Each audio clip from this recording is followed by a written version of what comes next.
79-year-old Eleanor Buechler of Brandon went to hospital February 1st because of pain in her chest. On February 3rd, she was airlifted from Brandon to Winnipeg to have an angiogram at St. Boniface Hospital. Buechler says she wasn't afraid of flying, but she had to endure cold temperatures on the flight because she wasn't properly dressed, having gone to the hospital in a hurry. I went into the plane and it was bitter cold inside. There was no comforts whatsoever. There was no blankets, nothing except bare bones cargo plane. She says she was only dressed in a housecoat and had slip-on shoes, and there was no blankets on the airplane, which she says was cold. And I hoped and prayed all the way to Winnipeg that I'd survive because I was so cold, and there was no facilities for a heart attack.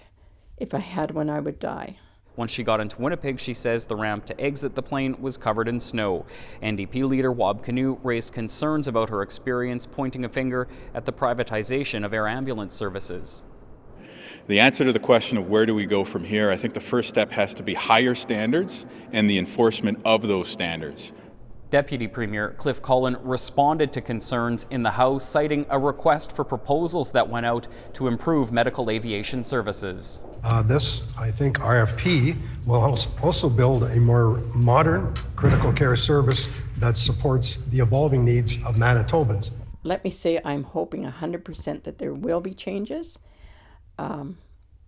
But I haven't got a whole lot of faith in it. Buechler says she's speaking out to improve the service for others. A Shared Health spokesperson says it regrets Buechler didn't have a positive experience and that it is reviewing the circumstances of the incident.